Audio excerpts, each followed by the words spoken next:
नमस्कार साथियों, मैं हूँ चिरंगी। आपका स्वागत करता हूँ मेरे YouTube चैनल पॉजिटिव क्लासेस में। साथियों, आज के इस वीडियो में हम 1 से 5 मई 2022 के संपूर्ण छत्तीसगढ़ करंट अफेयर्स को लेकर आपके सामने मौजूद हैं। तो चलिए बिना देरी के क्लास की शुरुआत कर लेते हैं। क्लास की शुरुआत हम हमेशा की तरह एक मोटिवेशन थॉट के साथ करेंगे और आज का मोटिवेशन थॉट इस प्रकार है। अगर अलग दिखना है इस दुनिया की भीड़ से तो वह कर दिखाओ जो हाथों की लकीरों में लिखा ही नहीं है। साथियों, अब हम क्लास की शुरुआत कर लेते हैं। तो आपके सामने पहला क्वेश्चन पूछा जा रहा है, प्रदेश में टूरिस्ट इंफॉर्मेशन सेंटर कहां पर खोला जाएगा। इसके लिए आपके पास ऑप्शन दिए हुए हैं। Option number 1 Tatamari Kondagaon, option number 2 Adenga Kondagaon, option number 3 Gadhdhanaura Kondagaon, चौथा ऑप्शन फरास गांव कोंडागांव। इसका सही आंसर होगा ऑप्शन नंबर 1 टाटामारी कोंडागांव। यानी आपसे पूछा जाता है टूरिस्ट इंफॉर्मेशन सेंटर कहाँ खोला जाएगा, तो tourist information centre Tatamari Kondagaon में खोला जाएगा। साथियों, अब हम इस क्वेश्चन की डिटेल एनालिसिस करने वाले हैं। तो आप हेडिंग डाल लीजिएगा टूरिस्ट इंफॉर्मेशन सेंटर। पहला की पॉइंट, टूरिस्ट इंफॉर्मेशन सेंटर कहाँ पर खोला जाएगा, तो यह टाटामारी कोंडागांव में खोला जाएगा। दूसरा की पॉइंट्स, इसका लोकार्पण किसने किया, तो इसका लोकार्पण मुख्यमंत्री श्री भूपेश बघेल जी की अध्यक्षता में कोंडागांव जिले की स्व सहायता समूह के द्वारा किया गया। तीसरा की पॉइंट्स, इस टूरिस्ट इंफॉर्मेशन सेंटर में क्या होगा, तो कोंडागांव जिले में जितने भी पर्यटन स्थल हैं उन सभी पर्यटन स्थलों की जानकारी आसानी से प्राप्त हो सकेगी। चौथा की पॉइंट्स, टूरिस्ट इंफॉर्मेशन सेंटर के लिए कितना लागत दिया गया है, इसके लिए 25.36 लाख रुपए दिया गया है। पाँचवा, टूरिस्ट इंफॉर्मेशन सेंटर का निर्माण कौन कराएगा, तो छत्तीसगढ़ वन एवं जलवायु परिवर्तन विभाग द्वारा कराया जाएगा। साथियों, अब हम अगला प्रश्न देख लेते हैं। अगला प्रश्न क्या पूछा जा रहा है, छत्तीसगढ़ से किन्हें दादा साहब फाल्के आइकन अवार्ड 2022 से सम्मानित किया गया है। इसके लिए आपके पास ऑप्शन दिए हुए हैं। Option number 1 Teejan Bai, option number 2 Kiranmayi Nayak, option number 3 Anusuiya Uikey, option number 4 Annapurna Devi. इसका सही आंसर हो जाएगा ऑप्शन नंबर 2 किरणमयी नायक। यानी छत्तीसगढ़ से किन्हें दादा साहब फाल्के आइकन अवार्ड से सम्मानित किया गया है, तो वह किरणमयी नायक जी हैं। तो साथियों, अब हम इस क्वेश्चन की भी डिटेल एनालिसिस करने वाले हैं। तो हेडिंग डाल लीजिएगा दादा साहब फाल्के आइकन अवार्ड 2022। इनसे कुछ की पॉइंट्स बनेंगे, उन की पॉइंट्स का आपको नोट्स करने हैं। सबसे पहला की पॉइंट्स, किसे दिया गया है, तो किरणमयी नायक जी को दिया गया है। दूसरा की पॉइंट्स, किरणमयी नायक कौन है, तो यह छत्तीसगढ़ की महिला आयोग की अध्यक्ष हैं। दूसरा की पॉइंट्स, यह पुरस्कार उन्हें क्यों दिया गया है, तो छत्तीसगढ़ की महिलाओं को तत्काल न्याय दिलाने का वह काम करती हैं, इस वजह से उन्हें दादा साहब फाल्के आइकन अवार्ड 2022 से सम्मानित किया गया है। साथियों, अब हम अगला प्रश्न देख लेते हैं, हरियाली प्रसार योजना के संदर्भ में क्या सही है। इसके लिए आपके पास ऑप्शन दिए हुए हैं। ऑप्शन नंबर 1, हरियाली प्रसार योजना की शुरुआत 5 जुलाई 2019 को होती है। ऑप्शन नंबर 2, इसका मुख्य उद्देश्य वानिकों यानी कृषकों को प्रोत्साहित करना और हरियाली को बढ़ावा देना। ऑप्शन नंबर 3, इस योजना को छत्तीसगढ़ वन एवं जलवायु परिवर्तन विभाग द्वारा चलाया जा रहा है। ऑप्शन नंबर 4, उपर्युक्त सभी। यानी इसका सही आंसर हो जाएगा ऑप्शन नंबर 4 उपर्युक्त सभी। यानी हरियाली प्रसार योजना क्या है, इसकी शुरुआत 5 जुलाई 2019 को होती है। इसका उद्देश्य क्या है, कृषकों को प्रोत्साहित करना और हरियाली को बढ़ावा देना। इस योजना को चला कौन रहा है, तो इस योजना को छत्तीसगढ़ वन एवं जलवायु परिवर्तन विभाग के द्वारा चलाया जा रहा है। साथियों, अभी हुआ क्या है कि हरियाली प्रसार योजना के तहत पौधा हमारा जमीन आपका अभियान चलाया जा रहा है, जिसका उद्देश्य केवल और केवल यह है कि हरियाली में वृद्धि करना। साथियों, अब हम अगला प्रश्न देख लेते हैं। अगला प्रश्न क्या पूछा जा रहा है, छत्तीसगढ़ का पहला अंतर्राष्ट्रीय फुटबॉल मैदान कहाँ पर स्थित है। इसके लिए आपके पास ऑप्शन दिए हुए हैं। ऑप्शन नंबर 1 जगदलपुर बस्तर में, ऑप्शन नंबर 2 रायपुर में, ऑप्शन नंबर 3 बिलासपुर में, ऑप्शन नंबर 4 दुर्ग में। इसका सही आंसर होगा ऑप्शन नंबर 1 जगदलपुर बिलासपुर में, यानी प्रदेश का पहला अंतर्राष्ट्रीय फुटबॉल मैदान कहाँ पर खोला गया है, तो वह जगदलपुर बस्तर में खोला गया है। साथियों, इनसे कुछ की पॉइंट्स बनेंगे, की पॉइंट्स को नोट कीजिएगा। पहला की पॉइंट्स, कहाँ पर खोला गया है, तो यह बस्तर के जगदलपुर में खोला गया है। दूसरा की पॉइंट्स, इसका लोकार्पण किसने किया है, तो इसका लोकार्पण मुख्यमंत्री श्री भूपेश बघेल जी ने किया गया है। तीसरा की पॉइंट्स, इसका नाम क्या है, यानी पहला अंतर्राष्ट्रीय फुटबॉल मैदान का नाम क्या है, इसका नाम इंदिरा प्रियदर्शनी स्टेडियम है। साथियों, अब हम अगला प्रश्न देख लेते हैं। अगला प्रश्न क्या पूछा जा रहा है, नेशनल अचीवमेंट सर्वे 2021 के संदर्भ में क्या सही है। इसके लिए आपके पास ऑप्शन दिए हुए हैं। ऑप्शन नंबर 1, यह सर्वे केंद्रीय शिक्षा मंत्रालय के द्वारा प्रस्तुत किया जाता है। ऑप्शन नंबर 2, इसके जरिए स्कूली शिक्षा में उपलब्धियों को परखा जाता है। ऑप्शन नंबर 3, नेशनल अचीवमेंट सर्वे 2021 में छत्तीसगढ़ का स्थान 34वें नंबर पर है। ऑप्शन नंबर 4, उपर्युक्त सभी, यानी इसका सही आंसर हो जाएगा ऑप्शन नंबर 4, उपर्युक्त सभी। साथियों, हेडिंग डाल लीजिएगा नेशनल अचीवमेंट सर्वे 2021। इनसे कुछ की पॉइंट्स बनेंगे, तो उन की पॉइंट्स को आपको नोट्स करने हैं। पहला की पॉइंट्स नोट कीजिएगा, यह रिपोर्ट कौन जारी करता है, तो यह रिपोर्ट केंद्रीय शिक्षा मंत्रालय के द्वारा जारी किया जाता है। दूसरा की पॉइंट्स, इस रिपोर्ट में क्या होता है, तो इस रिपोर्ट में स्कूली शिक्षा में उपलब्धियों को परखा जाता है, यानी आकलन किया जाता है। इसके लिए पूरे देश से सैंपल लिए जाते हैं, जिसके आधार पर कक्षा तीसरी, 5वीं, 8वीं और 10वीं के छात्र एवं छात्राओं की शैक्षणिक योग्यता यानी उपलब्धि जो पाई हैं उनका आकलन किया जाता है और इसी के आधार पर नई शिक्षा नीति बनाई जाती है। तीसरा की पॉइंट्स, इसमें छत्तीसगढ़ का रैंक कितना है, तो इसमें छत्तीसगढ़ का रैंक 34वें नंबर पर है। चौथा की पॉइंट्स, छत्तीसगढ़ के शिक्षा मंत्री कौन है, तो प्रेमसाय सिंह टेकाम जी हैं। साथियों, अगला प्रश्न देख लेते हैं। छत्तीसगढ़ में ड्राइविंग लाइसेंस और रजिस्ट्रेशन सर्टिफिकेट पॉलीकार्बोनेट का बनाया जाएगा। यह पॉलीकार्बोनेट है। इसके लिए आपके पास ऑप्शन दिए हैं। ऑप्शन नंबर 1, यह एक QR कोड होता है। ऑप्शन नंबर 2, इस QR कोड को स्कैन करते ही वाहन और ड्राइवर की संपूर्ण जानकारी मोबाइल की स्क्रीन पर खुल जाएगी।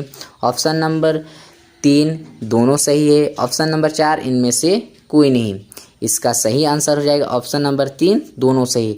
यानी पॉलीकार्बोनेट क्या है, तो यह एक प्रकार का QR कोड है जिसको स्कैन करते ही वाहन और ड्राइवर की संपूर्ण जानकारी मिल जाएगी। साथियों, इस क्वेश्चन की भी हम डिटेल एनालिसिस करने वाले हैं, तो आप हेडिंग डाल लीजिएगा छत्तीसगढ़ परिवहन विभाग। इनसे कुछ की पॉइंट्स बने, की पॉइंट्स को नोट्स कीजिएगा। पहला की पॉइंट्स, अभी हाल ही में क्या हुआ है कि छत्तीसगढ़ में लगभग 60 लाख ड्राइविंग लाइसेंस हैं। इन ड्राइविंग लाइसेंस को पॉलीकार्बोनेट का बनाया जा रहा है। यह पॉलीकार्बोनेट क्या है, तो यह एक प्रकार का QR कोड है जिसको स्कैन करते ही वाहन और ड्राइवर की पूरी जानकारी प्राप्त हो जाएगी। तीसरा की पॉइंट, इस QR कोड को बनाएगा कौन, तो कर्नाटक की SMT कार्ड्स एवं टेक्नोलॉजी प्राइवेट लिमिटेड के द्वारा बनाया जाएगा। चौथा, छत्तीसगढ़ के परिवहन मंत्री कौन है, तो मोहम्मद अकबर जी हैं। तो साथियों, छत्तीसगढ़ परिवहन विभाग से इतना पॉइंट्स आप याद रखेंगे। अगला क्वेश्चन पूछा जा रहा है, दुल्की लौ अयस्क खान प्रदेश के कौन से जिले में स्थित है। इसके लिए ऑप्शन दिए हैं। ऑप्शन नंबर 1, भिलाई दुर्ग में। ऑप्शन नंबर 2, रायपुर में। ऑप्शन नंबर 3, बालोद में। ऑप्शन नंबर 4, दंतेवाड़ा में। इसका सही आंसर हो जाएगा ऑप्शन नंबर 3, बालोद जिला में। यानी दुल्की लौ अयस्क खान कहाँ पर स्थित है, तो यह बालोद जिले में स्थित है। साथियों, अब हम इस क्वेश्चन की डिटेल एनालिसिस करने वाले हैं, तो आप हेडिंग डाल लीजिएगा दुल्की लौ अयस्क। पहला की पॉइंट्स कि दुल्की लौ अयस्क कहाँ पर स्थित है, तो यह बालोद जिला में स्थित है। दूसरा की पॉइंट, दुल्की लौ अयस्क खान की शुरुआत कब से होती है, तो 2 जून 2019 से होती है। अब क्या हुआ है, तो दुल्की लौ अयस्क से लौह का उत्पादन करना प्रारंभ हो गया है, इसलिए यह चर्चे में है। साथियों, अगला प्रश्न देख लेते हैं। हाल ही में प्रदेश में मावा कोंडा नार ऐप का लोकार्पण किसने किया है। पूछा जा रहा है मावा कोंडा नार ऐप का लोकार्पण किसने किया है। इसके लिए ऑप्शन दिए हैं। Option number 1, TS Singh Deo ji. Option number 2, Tamradhwaj Sahu ji. Option number 3, Shri Bhupesh Baghel ji. Option number 4, Anusuiya Uikey ji. इसका सही आंसर हो जाएगा option number third, Shri Bhupesh Baghel ji. साथियों अब हेडिंग डाल लीजिएगा मावा कोंडा नार ऐप। इनसे कुछ की पॉइंट्स बनेंगे, उन की पॉइंट्स का आपको नोट्स करने हैं। पहला की पॉइंट्स, मावा कोंडा नार ऐप का लोकार्पण किसने किया है? श्री भूपेश बघेल जी ने किया है।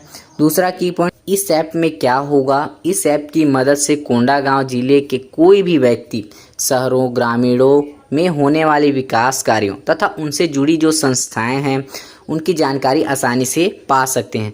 और साथ ही यदि कोई समस्या है या आवेदन है या सुझाव हैं तो उन सुझावों को आप फ़ोटो, वीडियो और ऑडियो के फॉर्म में आप शेयर कर सकते हैं। साथियों अगला क्वेश्चन देख लेते हैं।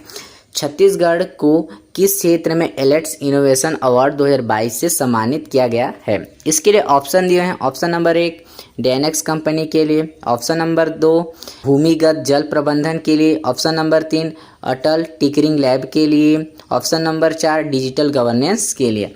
इसका सही आंसर हो जाएगा ऑप्शन नंबर 4 डिजिटल गवर्नेंस के लिए। साथियों अब हम इस क्वेश्चन की भी डिटेल एनालिसिस कर लेते हैं। तो आप हेडिंग डाल लीजिएगा एलेट्स इनोवेशन अवार्ड 2022। इनसे कुछ की पॉइंट्स बनेंगे, उन की पॉइंट्स को आपको नोट्स करने हैं। पहला की पॉइंट्स, एलेट्स इनोवेशन अवार्ड 2022 किसके द्वारा दिया जाता है? तो ये आत्मनिर्भर भारत समिट के द्वारा दिया जाता है। दूसरा की पॉइंट्स, छत्तीसगढ़ को कौन सा पुरस्कार से सम्मानित किया गया है? तो एलेट्स इनोवेशन अवार्ड 2022 से सम्मानित किया गया है। और एलेट्स इनोवेशन अवार्ड किस क्षेत्र में दिया गया है? तो डिजिटल गवर्नेंस के क्षेत्र में दिया गया है। एक पॉइंट याद रखिएगा कि छत्तीसगढ़ कोविड-19 के समय डिजिटल गवर्नेंस में बहुत अच्छा कार्य किया था, इसलिए छत्तीसगढ़ को डिजिटल गवर्नेंस के क्षेत्र में एलेट्स इनोवेशन अवार्ड से सम्मानित किया गया है। अगला प्रश्न देख लेते हैं। छत्तीसगढ़ से किन्हें राज्यसभा सांसद के लिए सीट प्राप्त हुई है? Option number 1 Rajiv Shukla, option number 2 Shrimati Ranjit Ranjan, option number 3 दोनों सही है, ऑप्शन नंबर 4 इनमें से कोई नहीं। इसका सही आंसर हो जाएगा ऑप्शन नंबर 3 उपर्युक्त दोनों सही है। यानी छत्तीसगढ़ से किन्हें राज्यसभा सांसद सीट प्राप्त हुई है? तो यह 2 लोगों को प्राप्त हुई है। 2 लोग कौन कौन हैं? पहले हैं राजीव शुक्ला जी, दूसरे कौन हैं? श्रीमती रंजित रंजन जी हैं। साथियों अगला प्रश्न देख लेते हैं। गेड़ी नृत्य कौन सी जनजाति के द्वारा की जाती है? इसके लिए ऑप्शन दिए हुए हैं। Option number 1 Baiga, option number 2 Birhor, option number 3 Kanwar, option number 4 Madia. इसका सही आंसर हो जाएगा ऑप्शन नंबर 4 माड़िया जनजाति। यानी गेड़ी नृत्य कौन से जनजातियों के द्वारा की जाती है? तो यह माड़िया जनजाति के द्वारा की जाती है। साथियों इस क्वेश्चन की भी हम डिटेल एनालिसिस करेंगे। तो आप हेडिंग डाल लीजिएगा गेड़ी नृत्य। पहला की पॉइंट्स, यह नृत्य कौन से जनजाति के द्वारा की जाती है? तो गेड़ी नृत्य माड़िया जनजाति के द्वारा की जाती है। दूसरा की पॉइंट्स, माड़िया जनजाति छत्तीसगढ़ के कौन से क्षेत्रों में निवास करते हैं? तो यह बस्तर वाले क्षेत्रों में निवास करते हैं। तीसरा की पॉइंट, गेड़ी नृत्य क्या है? तो गेड़ी नृत्य बस्तर जिले की मुड़िया जनजाति का एक सामाजिक पारंपरिक नृत्य है जिसे घोटुल के सदस्यों के द्वारा किया जाता है और गेड़ी नृत्य में गीत नहीं गाया जाता। तीसरा, इस नृत्य में केवल पुरुष ही भाग लेते हैं। साथियों अगला प्रश्न देख लेते हैं। बेरोजगारी दर रिपोर्ट मई 2022 के संदर्भ में क्या सही है? इसके लिए आपके पास ऑप्शन दिए हैं। ऑप्शन नंबर 1, यह report centre for monitoring Indian economy के द्वारा जारी किया जाता है। ऑप्शन नंबर 2, देश का बेरोजगारी दर 7.1% बताया गया है। ऑप्शन नंबर 3, छत्तीसगढ़ का बेरोजगारी दर 0.7% बताया गया है। सॉरी यहाँ गलती से मिस्टेक हो गया है, 0.1%, 0.7% होगा। ऑप्शन नंबर 4 उपर्युक्त सभी, यानी इसका सही आंसर हो जाएगा ऑप्शन नंबर 4 उपर्युक्त सभी। यानी बेरोजगारी दर रिपोर्ट मई 2022 के संदर्भ में क्या सही है? तो यह report centre for monitoring Indian economy के द्वारा जारी किया जाता है, जिसमें देश का बेरोजगारी दर 7.1% है और हमारे छत्तीसगढ़ का बेरोजगारी दर कितना है? 0.7% है, जो सबसे कम बेरोजगारी वाले राज्यों में सबसे प्रथम स्थान पर है। यानी देश में सबसे कम बेरोजगार कौन से राज्य में हैं? तो वह हमारे छत्तीसगढ़ में हैं। साथियों अगला प्रश्न देख लेते हैं। छत्तीसगढ़ से किन्हें मरणोपरांत शौर्य चक्र से सम्मानित किया गया है? इसके लिए आपके पास ऑप्शन दिए हैं। Option number 1 Purnanand Sahu, option number 2 doctor Anand Singh, option number 3 Rajiv Kumar, option number 4 इनमें से कोई नहीं। इसका सही आंसर हो जाएगा ऑप्शन नंबर 1 पूर्णानंद साहू। यानी छत्तीसगढ़ से किन्हें मरणोपरांत शौर्य चक्र से सम्मानित किया गया है, तो ये पूर्णानंद साहू जी हैं। साथियों, अब इस क्वेश्चन की भी हम डिटेल एनालिसिस करने वाले हैं, तो आप हेडिंग डाल लीजिएगा शौर्य चक्र सम्मान 2022। पहला की पॉइंट्स, शौर्य चक्र सम्मान 2022 यह किस क्षेत्र में दिया जाता है? यह सम्मान सैनिकों, है ना, और असैनिकों की असाधारण वीरता और बलिदान के लिए दिया जाता है, और इस सम्मान को मरने के उपरांत भी दिया जा सकता है। दूसरा की पॉइंट्स, यह सम्मान किसे दिया गया है? तो शहीद पूर्णानंद साहू जी को दिया गया है।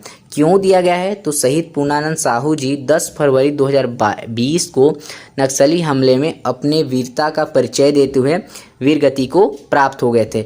इस वजह से शहीद पूर्णानंद साहू जी को शौर्य चक्र से सम्मानित किया गया है।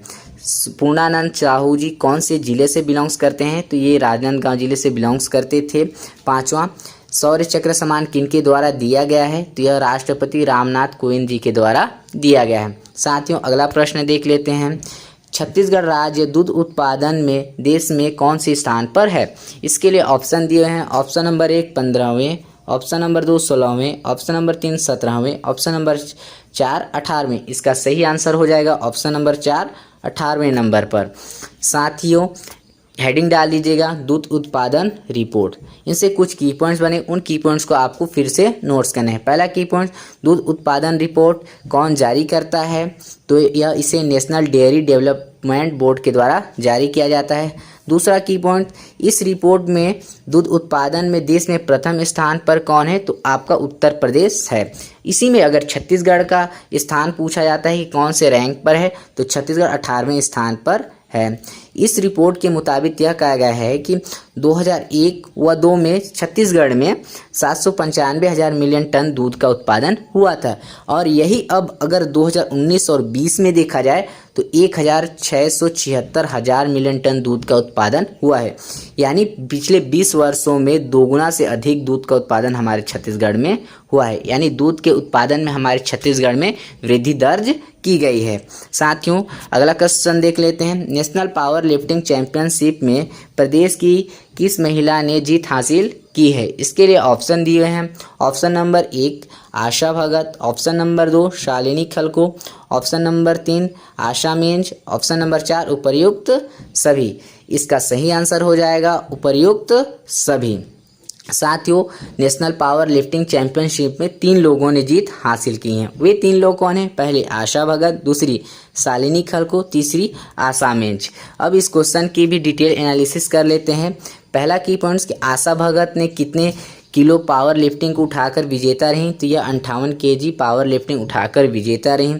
आशा मेन जी यहीं 72 केजी पावर लिफ्टिंग को उठाकर विजेता रहीं, और यहीं पर शालिनी खलको जी 72 केजी डेड लिफ्टिंग को उठाकर विजेता रहीं। साथियों, ये रहा आज का सेक्शन। आपको कैसा लगा कमेंट सेक्शन में कमेंट जरूर कीजिएगा। मिलते हैं अगली वीडियो में, तब तक के लिए हमें दीजिए इजाज़त। धन्यवाद।